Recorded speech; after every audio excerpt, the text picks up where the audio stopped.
Today we are going to see some miscellaneous halogenating reagent based on nucleophilic substitution. Okay, nucleophilic substitution हमें मालूम है SN1, SN2 और SNI. आज मैं आपको एक रिएक्शन उसके मैकेनिज्म के साथ एक्सप्लेन करूंगा कि जिसमें हम SN2 as well as SNI के बारे में देखेंगे वो मैकेनिज्म कैसे होता है. It is very simple, but these concepts are some miscellaneous. Okay, so allow me to introduce you to explain some miscellaneous halogenating reagent based on nucleophilic substitution.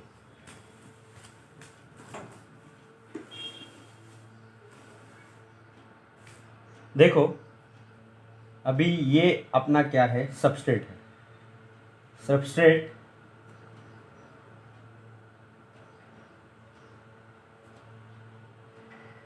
Okay. अभी देखो दो चीज़ें हैं. अगर मैं एरो पे SOCl2 विथ pyridine डालता हूँ तो क्या होगा, और अगर मैं एरो पे SOCl2 विथ DMF या आप कह सकते हो THF डालता हूँ तो क्या होता है. इसमें से SN2 और SNY क्या रहेगा. तो सिंपल सी चीज़ है, जब हम pyridine डाल रहे हैं तो आपको SN2 मिलता है, और जब आप DMF या THF डालते हो तो आपको मिलता है SNI. Okay, so let me explain you the mechanism. Mechanism कैसे होता है, बहुत ही इजी पार्ट है ये. ओके, तो पहले हम देखते हैं आपका SNI.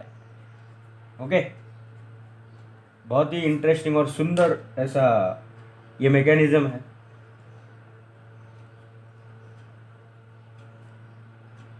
This is broken and this one is your solid. One thing you must have to know is that अगर यहाँ पे broken है तो यहाँ पे देखो कार्बन जो मौजूद है उसके पास एक तो क्या रहेगा आपका ऐसे सॉलिड हाइड्रोजन मौजूद रहेगा, और यहाँ पे अगर ये बॉन्ड सॉलिड है तो यहाँ पे कहीं पे तो ये हाइड्रोजन पीछे रेयरर साइड में ब्रोकन में रहेगा. So that thing you must have to take care. Okay, now see. अभी देखो मैं पहले आपको SNI एक्सप्लेन करूंगा. तो SNI में उन्होंने क्या दिया है, हमें क्या रिएजेंट दिया है एरो पे, SOCl2 along with the DMF as well as the THF. हमने पढ़ा है प्रोटिक एप्रोटिक सॉल्वेंट के रोल के बारे में. बहुत डिटेल में जाने की ज़रूरत नहीं है, क्योंकि आपको ये चीज़ बहुत बेसिक से मालूम होती है कि अगर प्रोटिक सॉल्वेंट होता है तो क्या होता है, एप्रोटिक होता है तो क्या होता है, whether it is SN1, SN2 और SNI. Okay, if you have a DMF or a THF, then you must have to familiar with the term called as SNI reaction. If you have a pyridine, then you can able to familiar with the term called as SN2, because आपको protic aprotic polar aprotic polar protic ये solvent के role बहुत अच्छी तरह से मालूम होने चाहिए जब भी आप न्यूक्लियोफिलिक सब्स्टिट्यूशन करते हो. ओके, अभी देखो ये क्या होता है, यहाँ पे एग्जैक्ट मैकेनिज्म कैसे होता है. अभी ये आपका SOCl2 है. Okay, so it is your SOCl2. अभी ये कार्बन जो यहाँ पे मौजूद है ये आपका क्या है, कार्बोनिल कार्बन है. अभी ये carbonyl carbon always positive environment में रहता है, ये ऑक्सीजन ऑलवेज नेगेटिव इन्वायरमेंट में रहता है. तो होगा क्या, देखो ये जो हाइड्रोजन है, ये जो ऑक्सीजन है, ये ऑक्सीजन के जो लोन पेयर ऑफ इलेक्ट्रॉन है उनका अटैक क्या होगा, आपके सल्फर पे होगा. जैसे ही अटैक सल्फर पे हो गया तो ये बॉन्ड क्या हो गया, ऑक्सीजन के ऊपर शिफ्ट हो गया. नाउ ऑक्सीजन के जो ऊपर बॉन्ड शिफ्ट हो गया, इलेक्ट्रॉन डेंसिटी शिफ्ट हो गई, वो रिवर्स होगी और फिर से यहाँ पे सल्फर के ऊपर आएगी, और ये क्लोरीन को बाहर क्या करेगा, पुश करेगा. और जैसे इसने क्लोरीन को बाहर पुश कर दिया, देखो क्या होगा,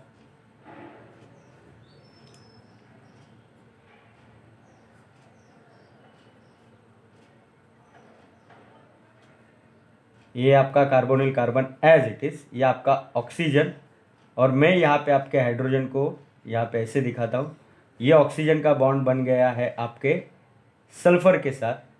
सल्फ़र के ऊपर इलेक्ट्रॉन डेंसिटी क्या हो गई, ऐसी शिफ्ट हो गई, सॉरी सल्फ़र से ऑक्सीजन के ऊपर शिफ्ट हो गई, ऑक्सीजन से रिवर्स आ गई सल्फ़र पे, क्लोरीन को बाहर पुश कर दिया और एक क्लोरीन यहाँ पे क्या हो गया, मौजूद हो गया. एक क्लोरीन आपका क्या हो गया, बाहर निकल गया. अभी देखो Now you are going to see that oxygen over here have 3 valence, 3 bond वो दिखा रहा है. सो जो फैमिलियर नहीं है, जो अलाउ नहीं करता, तो उसके ऊपर क्या आएगा, पॉजिटिव चार्ज आएगा, तो वो टोटली अनस्टेबल हो जाएगा. अभी क्या होगा, देखो हम SNI पढ़ रहे हैं, तो ये जो Cl आपने निकाला है, अभी इसका अटैक करवाओ कहाँ पे, आपके कार्बोनिल कार्बन पे.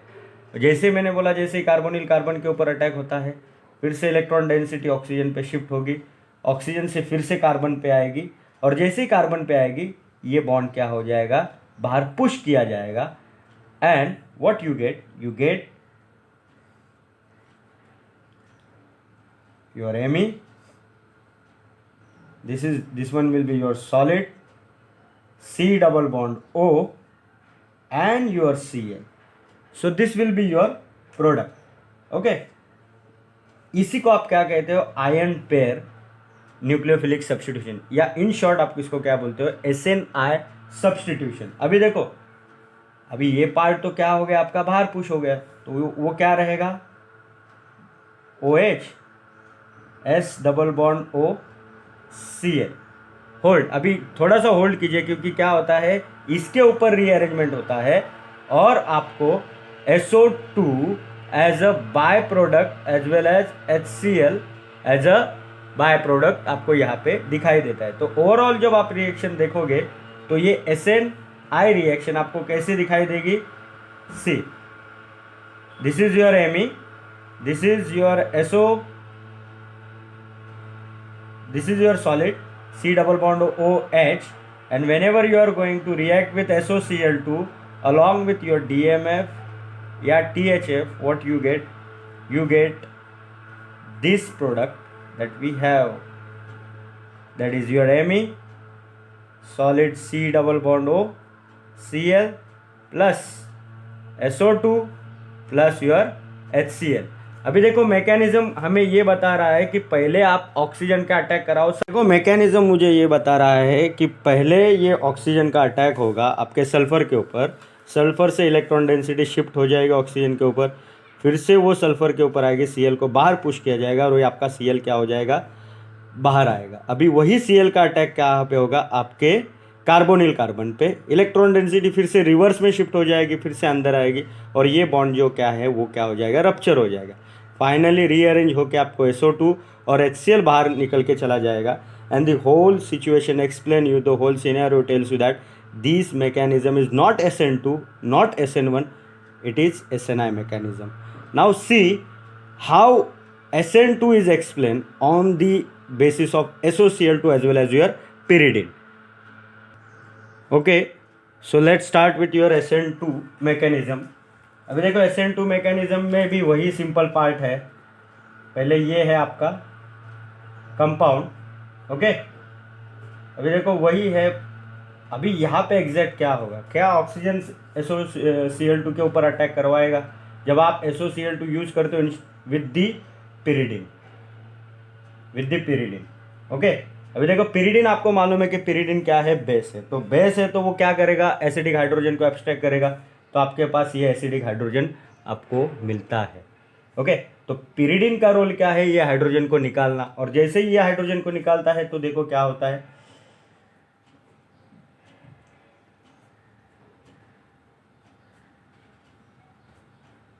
ये आपका हो गया O माइनस. ओके, पिरिडिन का काम है हाइड्रोजन को निकालना, तो पिरिडिन ने हाइड्रोजन को निकाल दिया, H प्लस को निकाल दिया, और ये आपका है पिरिडिन. ओके, तो पिरिडिन का काम है हाइड्रोजन को निकालना, because it is basic in nature and it is always seeking for something which is acidic in environment. Okay, तो ये O माइनस है. अभी इसके ऊपर आप किसका अटैक करवाते हो, आपके SOCl2. अभी देखो ये ऑक्सीजन है, तो ये ऑक्सीजन भैया क्या करेगा, जाएगा आपके सल्फर के पास, शिफ्ट होगी, फिर से ये ऐसे होगा, और फिर यहाँ पे ये क्लोरीन को बाहर पुश कर देगा, और जैसे इसने क्लोरीन को बाहर पुश कर दिया, अब see C double bond O, this is your oxygen which is attach to the sulphur, similarly double bond oxygen and one of your chlorine, and one chlorine will be shifted out. Okay, अभी ये जो निकला हुआ chlorine है ये फिर से क्या करेगा, जिसको आप स्टार मार्क करके रखो, ये निकला हुआ क्लोरीन क्या करेगा, अभी जाके अटैक मारेगा आपके कार्बोनिल कार्बन पे, और जैसे कार्बोनिल कार्बन के ऊपर अटैक मारा फिर से इलेक्ट्रॉन डेंसिटी शिफ्ट हो गई और ये आपका SO2Cl क्या हो जाएगा, बाहर चला जाएगा। अभी देखो ये आपका एमी, this is your C double bond O Cl plus O minus है S डबल बॉन्ड Cl आपके पास मौजूद है। यहाँ पे देखो हमने H प्लस निकाला है यहाँ का, और आपके पास क्या मौजूद है, पिरिडिन मौजूद है। Okay, so that thing you must have to take care. ये बॉन्ड रप्चर हो जाएगा, HCl यहाँ से फॉर्म हो जाएगा और आपका SO2 क्या हो जाएगा, लिबरेट हो जाएगा। Okay, finally you get the product. So this is the most different part of your mechanism कि यहाँ पे SN2 में कैसे मैकेनिज्म हो रहा है। मिल रहा तो वही प्रोडक्ट है, पर जब आप SNI की बात करते हो तो हम पिरिडिन को कंसिडर नहीं करेंगे। हम वो सॉल्वेंट देखेंगे कि जहाँ पे प्रोटॉन के बारे में ज़्यादा बात नहीं होती है। So that is your DMF as well as your THF। पर जब आप पिरिडिन का इस्तेमाल कर रहे हो तो आपको मालूम है कि आप वो सॉल्वेंट का इस्तेमाल कर रहे हो जो हाइड्रोजन या प्रोटॉन को क्या करे, एब्स्ट्रैक्ट करे, और उसके बेसिस पे रिएक्शन का रोल कैसे होता है, that we are going to seen in these two mechanism. Okay, so this is the some miscellaneous halogenating reagent which is based on nucleophilic substitution. Okay, halogenating because we are talking about the chlorine. Okay, so this is the thing. If you like my video, then like it, subscribe it, and thank you very much for watching my video. Thank you very much for giving your crucial time to watching my video. Have a great day. Thank you very much.